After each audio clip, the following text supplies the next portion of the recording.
Welcome, everyone. My name is Edward Hertzman. I'm the founder and CEO of Athletech News. I'm really excited about this conversation. I say probably the most asked question I get from our readers is, Eddie, do you have a recommendation on an emerging franchise? Do you have any advice on what franchise I should get into? So, you know, I know we have a lot of interested audience members here today that really want to hear from you guys and the businesses that you're running. So to start out, if you could each just introduce yourself, but more importantly, in that intro, can you tell us about your offering and what void or gap in the market you were looking to fill when you launched your business? Brandon, you want to kick it off? Yeah, sure. Happy to. Happy to be here. My name is Brandon Cohen. I am one of the founders of Metabolic, and I am what we've given me the name, the Chief Concept Officer. So fancy title. As far as what we are trying to do in the market, the ultimate goal was to provide high-level strength and conditioning to everyday people, but more so everyday high achievers that value structure and accountability, which in my biased opinion is missing in the boutique industry. So the structure component would be the industry leading barbell free interval training program. And then I guess the accountability piece that I think is probably the most missing is that one-on-one attention to detail for that specific client within a group atmosphere. Awesome. Sebastian? Sebastian Santos. I'm a co-founder of Impulse Body Fitness. We are an EMS company, electromuscle stimulation, fit tech. The clientele, we divided other people who does regular workout and people who does not. And it's probably 19% people who is part of the regular workout, which is include all these activities that we all know, even though boutique fitness studios are normal gyms. We call that regular exercise and regular workout. My main market is the other 81%, the people who try at least to start doing some type of exercise twice a year, was a New Year's resolution or summer, and then I stick with it. And the reason why is not even money, it's time and effort. So that's what we offer. We offer 25 minutes workout with minimum effort, which it's, provided by the suit.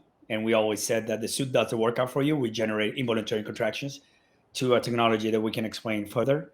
But pretty much I am on the other side of the clientele, which is people who it's not part of the regular exercise. Awesome. Steve?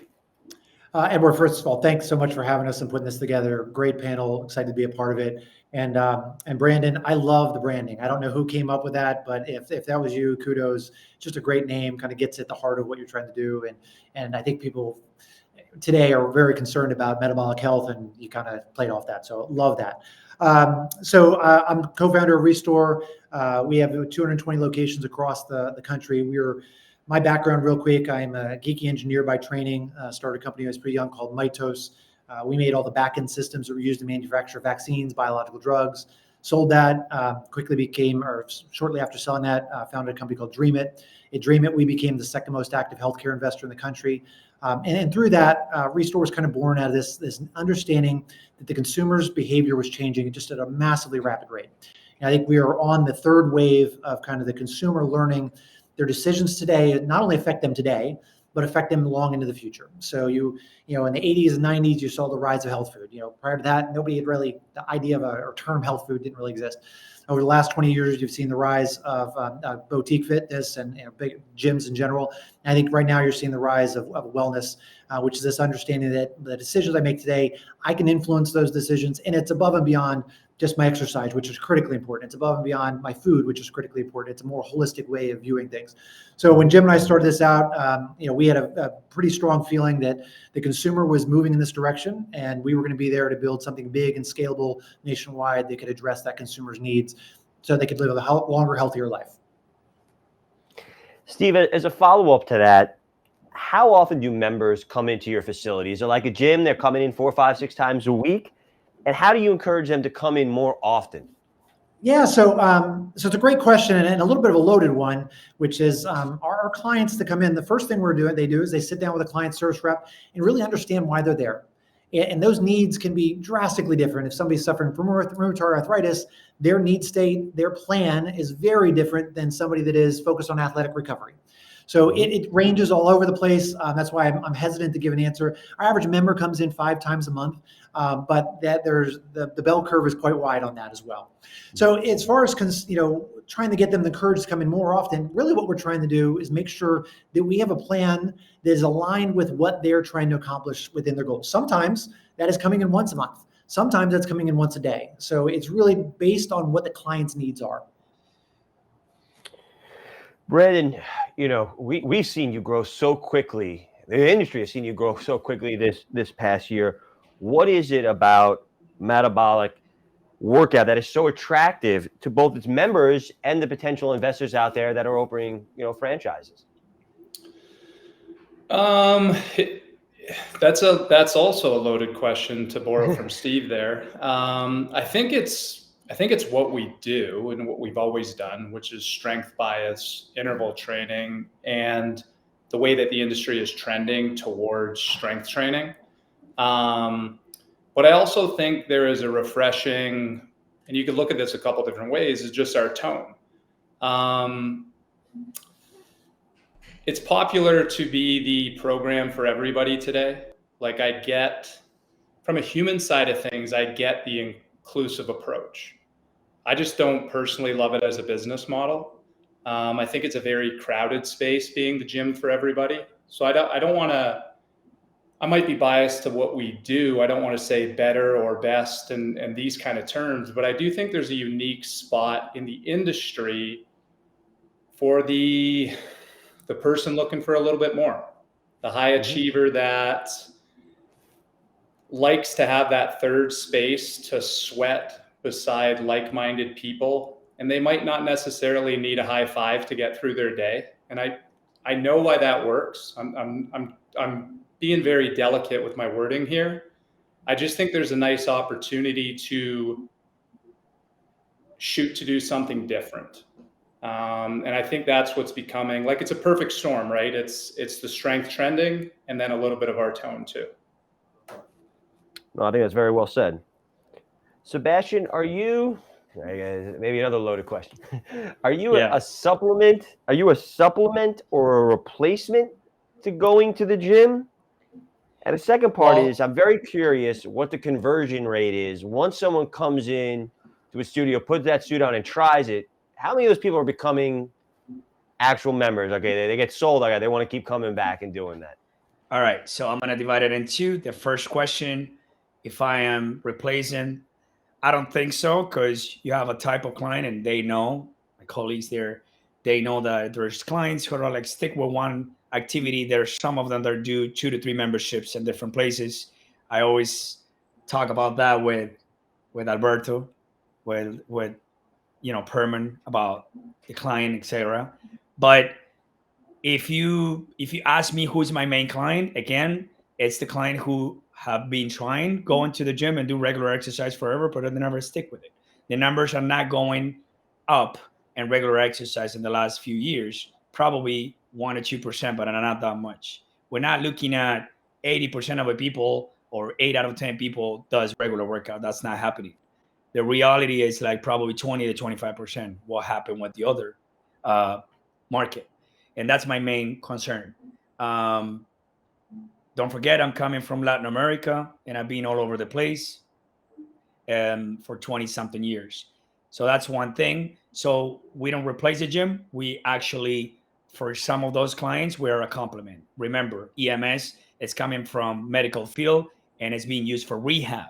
So we can easily help people to, as a pain reliever system, is a radio frequency that we use the suit. So back pain, knee pain, shoulders pain, tendinitis, things like that, we wiped out in a second. It's collagen stimulation. There's a bunch of other benefits besides calorie burn and toning muscles. That's one. And that's why we are, I think, a unique offer for those people who first are injured And second, they don't have time and they don't want to make any effort because they've been trying for many years. They don't stick with a regular exercise. And the second, the conversion rate, we find out that we are in between, I will say 40 to 50% closing rate, which is a lot. Having said that, it is a specific way that we show the technology. Our major challenge is not to sell the product; it's to educate people to know the product. EMS is not well known yet, even though I've been in the market for 8 years, but it's not like that. At least not here in the US. In Europe, probably yes, they've been using EMS for over 20 to 30 years, but not here. So for me, it has been a challenge to educate the client. But the ones that are coming to the studios, I would say 40 to 50% closing rate. Oh, that's great. Yeah. So I want to get into a little bit of the business behind each of your businesses. Yeah. For Restore, what is the investment required to open a facility? How many years does it typically take back to make that investment? And what is the average EBITDA of a location? These are questions I'm always asked. I don't know how to answer it on behalf of franchises, but you know. I'm going to start out with probably the answer you don't want to hear, which is you need to read our FDD to get that information. So we're all regulated.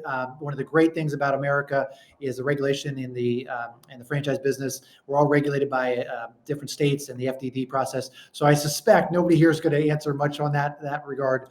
So I'll punt on that one and see if somebody else wants the answer and jump on that one.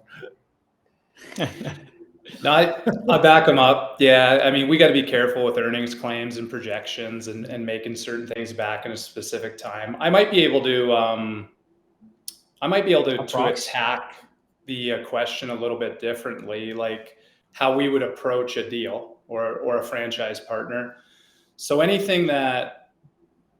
relationship we are going to go into or any new unit we want to open, we want to break even at 150 members, somewhere between 140 and 160 members. And then we'll try to reverse engineer that process, meaning if a real estate price per square foot takes that break even point up to 160 or 70, we're not going to do the deal, because what we want to set our franchisees up for is, call it 100 members past break even. It's a very good business model. If you're 150 past that, I mean, you're very happy with that ROI. And why that works in our business, about 80% of our clients are on an unlimited membership, which is kind of unheard of in the boutique industry. And like that unlimited price point can be 150 to 200, depending on the market. So if you just do some basic math, 100 extra members times $200 a month, you're happy. So that's how I can kind of avoid the tricky earnings claim statements, but that's how we will look at each individual deal and try to avoid being emotional with a potential opportunity and just put numbers to it. In addition to that, sorry. No, sorry, my bad. No, in addition to that, I mean, I'm exactly the same place as them. I would have said that probably we got out of the monthly memberships, which is sell 3, 6, and 12 months. And we try to get the money in advance, probably in the first 6 months, the year is done for us. So our business model is a little bit different. We don't do monthly memberships. And I can't get into the numbers, but we find out a formula that it works for us because we don't do monthly memberships. We don't believe that anything is going to happen in a month. So we started it with 90 days with everyone based on an evaluation that we do with them, and whatever they have to do, the minimum transformation is going to be up to 90 days, and we go from there. So in addition to that, I'm 100% agree with them. I'm FDD regulated, same thing. But we find out that as a new thing besides monthly membership, and that give us a little bit more tranquility, put it that way. Steve, is there something else you wanted to add there? No, I think, what we're focused on is finding the right partners. I think, we'd all agree, I suspect that, starting a business from scratch is always hard. It's always going to have ups and downs. What we're looking for as a franchise partner that is committed. What we have seen in our system is that those that are in it for, certainly we have to make money. Everybody understands that. But the ones that are focused on really improving the lives of their community, and that's what's getting them up every day, is the wake up, start a restore location, because they know that restore location is going to have a tremendous impact on a positive way on the community around them. They tend to be way more successful. And I think what we also have seen over time is our multi-unit owners outperform our single unit owners. And what I mean by that is, if you have a number of units in the same area, they get a couple of things. One, you get the network effect in that area, but you also get the operationally, it becomes easier to manage. So we are seeing our multi-unit owners, and it's not that we wouldn't take in a single unit. We have some absolutely fabulous single unit owners, but we are seeing the multi-unit owners scale a little bit faster and have a little bit better success in the system. Steve, you kind of beat me to the next question, because I really wanted to understand, what does a potential franchisee look like? Is there a certain profile? Is it, and this question for everybody, is it a personal trainer who wants to become an entrepreneur? Is it a serial entrepreneur that's, owns a lot of different facilities? Maybe it's not from the fitness space. Is it a doc? Like, what is the profile that makes a successful business operator for each of your businesses? And to your point, do most of your partners have one or multiple locations? Because I have to imagine there's economies of scale that start to happen when they get multiple. So you want to add anything to that, Steve? Yeah, I just add what does the right partner look like? We talked about passion. That's certainly a big part of it. But we have seen people that have come from other systems, that have been franchisees in other systems, tend to just they come with a different perspective that they tend to get to where they're going faster. And I think that's just experience. I think that's probably true. If I were to ask any job, you take somebody who has experience in that area, they tend to excel. So we are bringing in a number, we have over 220 locations. I think we have close to 100 owners within that group. But within that, we definitely see those that are coming from franchising and other systems have a little bit faster success rate. And I think for us, our mission's a little bit different. We are trying to expand the limits of personal health and performance. And when you get into that, you're getting a franchise owner that is really focused on something big and meaningful, and it has a huge total addressable market. So I think what we have seen is the success is franchise owners that have come from other systems. They've learned from that. They've had success in other systems. And they're looking for something that's big and meaningful with a huge TAM. They have been particularly successful in the Restore system. Sebastian? Yeah, I'm pretty much in the same page. I will say it doesn't have to be people from the industry. It doesn't have to be necessarily a trainer or someone who is from our industry. It could be people from outside. Investors in general are tempted, they have the temptation to get into the field. But at the end of the day, it's all about operationals. So the operators, retail stores are crucial. I am involved in operationals all the way to corporate, and operationals is everything. If you don't have the right team, even though it's one single location or you have a region or multiple locations, you name it, operationals is everything. And the teams sometimes we can cooperate hands to hands with investors and train people, even though if they're not part of the industry, make them part of it. Great customer service, sales oriented, and passionate, like he says. But operators and in general, as far as the investors, they can be at the stores or not. It doesn't make any difference for me. But yes, the right people on the right store is crucial, and it's not that easy though.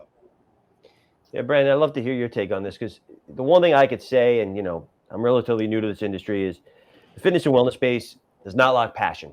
There's a lot. This industry is filled with passion and excitement. Yeah. But great operators is a completely separate, set of characteristics. Yeah. Running a business is very different than being excited about running a business. Correct. So what is it that you're looking for in a potential partner? Oh, pretty much. Oh, it was me or any other one? It was for me, right? Brandon, but if you have anything else to say, Sebastian, please. You can go. Yeah. I don't want to go over there. Go ahead.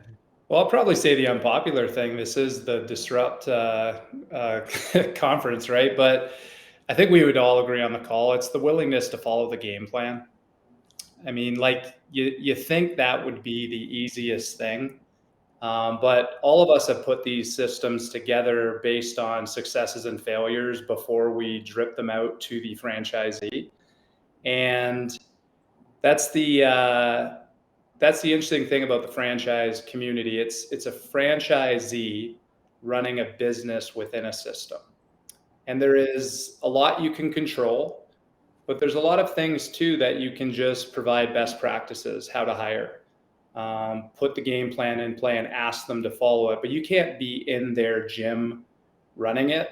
And unfortunately, like in our industry, there's only so much due diligence you can do prior to breaking ground and opening that facility. And one of the my business partner, Rick Del Santro, one of my business partners, he gave me some great advice about 4 years ago. He said, if you were thinking of a franchise system and you had 100 franchisees, he said 20% are going to overachieve, 20% are going to be problematic or going to be, they're going to be underperforming, and there's 60% in the middle that are going to do very, very well. So like we try to build all of our systems for that middle 60%. We will never try to sell you the overachieving 20% person, because that just wouldn't be genuine. And it's not that you don't worry about the underperformer, but you can't waste time on people that are not rowing in the same direction as the system. And it's not always it's not the thing you put on your franchise brochure, I can promise you that. But it seems to be the 100%. Reality of the franchise business. I don't know if that helps. Well, look, the hardest thing in business is actually saying no, not saying yes, right? If everyone signed a contract with everyone that walked in the door, everything would shoot up very quickly. It's having the discipline to say no. It's not the right location. It's not the right real estate. It's not you don't fit the right profile. You don't have the right liquidity. Here's a tough question. I don't know, maybe it's the New Yorker in me. I like to be kind of just candid, but also the New Yorker in me, sometimes we think about, here in the city, people will line up, they'll pay $50 to do a boxing class. They'll then have the $18 smoothie after, and they'll walk out and buy a $200, hoodie. That is very New York City. And then they'll follow their instructor and go to the Hamptons for the pop-up event. That's really great. But that's not reality. We see that in New York. We see that in California, some of these markets. But when you try to take that concept and bring it to Toledo, Ohio, it's a very different profile. So a question for each of you guys is, how big can your businesses really get? How scalable is it in the States and internationally? Now, Sebastian, you have a different thing. You're seeing this very big in Latin America, and you see coming here. So why don't we start off with you, and then we'll go to Steve and then Brandon. Yeah. Good question. Because, for example, in Mexico, there's, even though in Mexico in different cities, it's not the same thing if you're in Guadalajara or Monterrey or DF. Even though Mexico is a huge market and it's close to the United States, but we can talk about Peru, we can talk about Venezuela also, that we have locations there, or even though Spain. Totally different markets: Europe, Central America, Latin America, and US. US is a totally different animal, even though you just mentioned different cities. At the end of the day, I base my business and the service, and everything is based on the class, the instructor, the engagement, my product. That's it. The extra and the upsell, which could be merchandising, juice bars, and all that, it's not part of my formula. It can apply in different cities, but it doesn't apply to everywhere. So it cannot be part of my formula.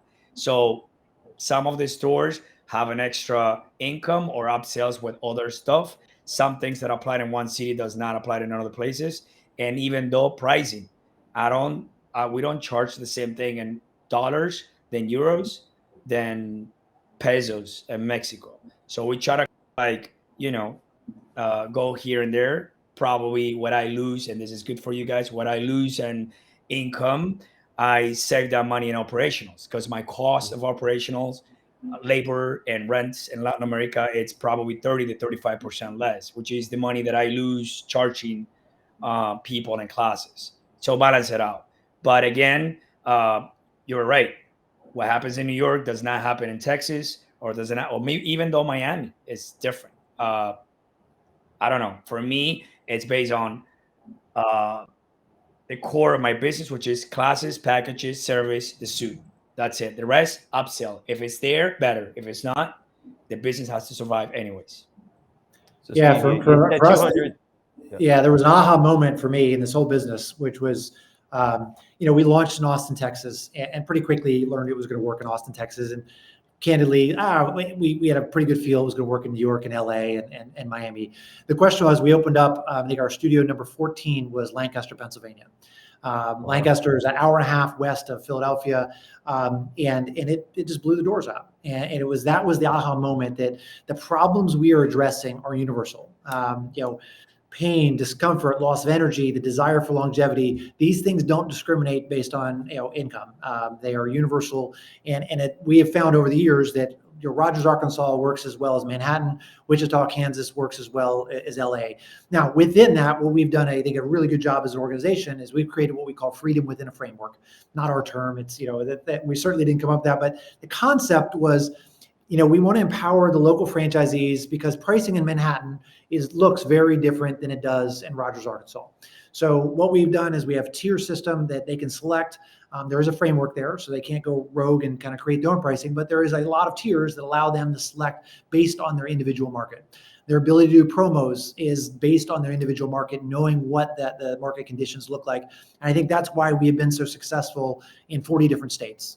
And our industry is, one of the advantages of being in the healthcare is, and one of the disadvantages, we basically are 50 different states, 50 different countries, meaning we deal with 50 different medical boards, 50 different pharmacy boards, 50 different nursing boards, but we have created that infrastructure that allows people to be successful across the country. Brandon? Yeah, such a juicy There you go. question. I'm so happy you asked this question because it's a very important one. I have to look at it a few different ways. So if you look at franchising in general, big scale companies, not just in our industry, but every industry, you'll notice that the biggest players offer a very average product and chase an average consumer. When you use the New York analogy, there's a reason why SoulCycle is not a franchise. There's a reason why Barry's is not a franchise. Probably the most interesting case study that I think we'll understand in the next couple of years is when you take Rumble Boxing out of New York City and put it in middle of America beside a LensCrafters, it looks quite a bit different, so it's really interesting. And the other thing I find about the big six, New York, LA, Chicago, Miami,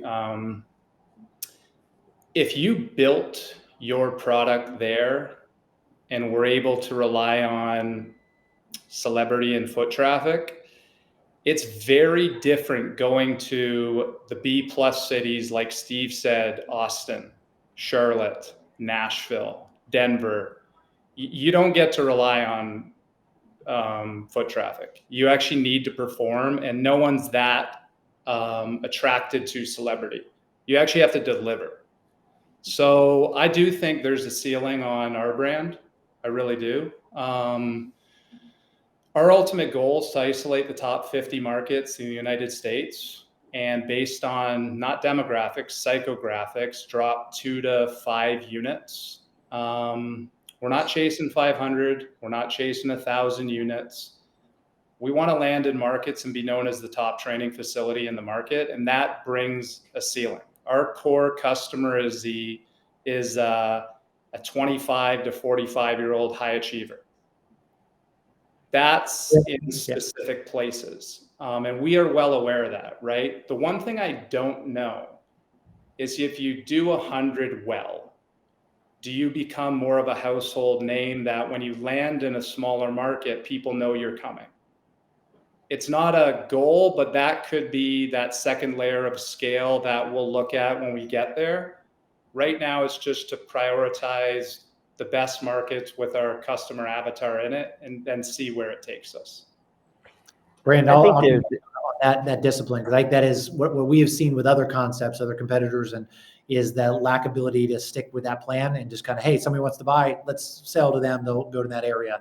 I think the people that are building long-term value or focused on long-term value creation are, focusing on a plan. So great, love that. I could tell you from my vantage point, the organizations that are most successful are very disciplined in exactly what both of you just said. They know exactly the profile, they know exactly the markets, and they're not just saying yes to everybody. They don't want to. It's that discipline, First of all, it's funny you said Lancaster. I had a flashback. I think my parents took me to Dutch Wonderland and like a wax factory in the Amish country when I was like 3 or 4. I don't know. It was. It's a great area. You got Hershey. You got Hershey right there too. If you didn't get a chance. Yeah, that's a big market compared to the Amish country. All right, last question because we're really out of time. But I'm going to do a Shark Tank moment. Here I am. Okay. I have $500,000 liquidity. I got the $1 million net worth. I meet all the profile of a potential franchisee. Boom. What would you say to me or anyone out there? Why should I pick your modality, your business, over the hundreds of others out there that are trying to capture my check and have me come and run and represent their brands? Brandon, let's start at the top with you. Sebastian, then Steve. 90 seconds or less. Yeah, okay. I mean, honestly, I'm biased, but I just don't think, I think what we put on the training floor is unmatched. There's no one in the industry that makes me nervous from what lands on a training floor. Way more complicated than that. I am not standing here that you can just say, if you build it, they will come. That is a ridiculous statement, right? But I do think where everyone else is playing right now is very crowded. It's a crowded swimming pool where there's a lot of people trying to fight to breathe. And I think having a unique offering and sticking to that, like there's a component of the boutique industry that has to go back to that word boutique. Smaller companies with a specialized offering. And I think the way boutique has surged in the last 10 years, a lot of us are drifting back to more not being specialized and trying to be the offering for everybody. If I was to invest today, I wouldn't be looking for inclusivity. If anything, I would be looking for exclusivity. And I think people that do that right can even start looking at charging more for that specialized offering. And I think that could be something that develops over time. The other thing we got to be very cautious on in the boutique space is, in my opinion, the big box gyms are getting trendy again. And a lot of their offerings within their general membership, like the Lifetimes, the Equinoxes, they're offering a lot of things that look a lot like boutique offerings. And if your boutique offering looks a lot like something on the training floor of a big box gym, you could be in trouble. So I'm all for not going after the masses, finding a niche and chasing it and prioritizing it. So that's the trend I would be chasing today. There's something to add to that. As much as you guys are talking about the partners you want, could also go the other way around. I think the problem with so many companies over the past 5 years is the capital markets. All of a sudden you raise $100 million and you have a partner that's saying, no, Brandon, you're going to open 500. And that's how you're going to get your exit one day. Now everything you're saying gets thrown out. You become really, become a slave to the spreadsheet. And now you've lost your DNA. And now you're fighting for EBITDA. You're fighting to satisfy those partners. So that's a big thing that's hurt this industry, whether it's the connected, the at home, the boutique. They've taken a lot of money, they've overexpanded, and they lost their core DNA. Well, so Sebastian, what's your pitch? And just to add to that, like, we've seen that in some of the recent IPOs. Yep. You got shareholders you got to make happy, and they want growth, and that can really disrupt your original business plan. So I agree 100%. Yeah. So in addition to what you just said, we listed the company, and likely we still own majority of the company, but our offer is the 80-20. Again, I am not fighting for the cake that everyone is fighting, because I call that regular exercise. I go in front of the sidewalk with again, I used to work with Equinox and the big brands and all that. I'm not with a regular customer. I'm not chasing that customer. I'm chasing the one who hates the gym. Actually, our approach to people is like, we're not a gym. We're not a gym. So we're a solution, a fit tech company that give you what are you looking for without to go through the regular path, which could be, name it, CrossFit, you guys company, any other one, which is great. I think it's great. It's not for everyone. So it's not one size fits all. It's what we're looking for. Plus 35 years old and up for us, someone who does not have time, heavy travelers. They can give me 25 minutes 3 times per week. That's it. You cannot do impulse body fitness every day. You can do it every 48 hours. We don't let you come every day. We cannot let you do EMS more than 2 to 3 times per week, the most. And that is our engagement with our client. And we understand that client, and that client is what they're looking for. That's it. And see, like, I love that. Like, that's a niche. Like, that's exactly what I'm talking about. It is, they know exactly who they're going after, and they're not apologizing for it. Like, I love And that. sometimes, I'm sorry to interrupt. And sometimes when people comes to my locations, they're like, no, because I do CrossFit and I do this and I do that. I'm like, so you're not my client. So you got to go to another. I can't tell you that I tell people, don't go with me. Don't do it. And when they wanted to do 1 month, I'm like, don't do it. I don't want to sell you a month. I won't do it. So you have to go to another place. And it comes back to the original question, is like, oh, you're my partner. You're not my partner. I just want the money or want the right partner. It's the same thing with the client. Do I want 100%. exactly? Do I want my client or just want to make money and charge you every month? I don't want that. I want a long-term relationship with my client and with my partners. That's it. So Steve, to close it off, I mean, I feel like wellness and recovery is like in every conversation right now. So, your pitch, I'm a little biased. I feel like you probably have more inbound leads this past year than the 5 years prior, but. Well, Edward, that's because 83 cents in this country, 83 cents of every dollar in healthcare is spent once somebody's already sick. Just an absolute lunacy equation. Nice. The next 20 years, that's going to flip or get more equal. We think it's about a $4 trillion increase in market opportunity over the next 20 years. So just to give you an idea, there's a lot of talk about EVs, and big believer in the EV market, but we are probably going to see growth here that is 4x that of the EV market. It is the biggest growth market in the world. Nothing's even close. At Restore, we are the market leaders. We have almost an order of magnitude head start over everybody else. We have built out infrastructure that allows us to be a 50-state strategy. Until you're in healthcare, you won't appreciate that. But that is a big challenge to build out that infrastructure. We have built out a team here that is incredibly seasoned and has been successful. Everyone from our CFO to our general counsel to our COO, we are focused on executing and becoming a great franchisor that can scale at large levels. We have a financial partner in General Atlantic that I think was one of the best investment firms in the country. We selected them because we were looking for somebody that was in it for the long haul, focused on true value creation. And lastly, I think we are creating more value for our clients than any other brand I've seen in this country, meaning we have a net promoter score of 86. Our clients love us because they come in feeling one way, they leave feeling better, and they know that doesn't just affect them today, that is going to affect them for many years to come. And that's a pretty powerful thing to be a part of. Well, I really want to thank each of you for taking the time to join me today. And I think the coolest thing for me is I could actually go to each one of your facilities and I don't have to pick. So, but I really appreciate not just the time, but the candor and the brutal honesty. I think we need to have more of these really candid conversations to move this industry forward. We just got to get more honest about the businesses that we're running. And I hope people really tune in and listen to what you guys had to say. So thank you again, and hope to speak to you soon. Thanks so much. Thanks, Edward. All right. Thank you. Thank you very much.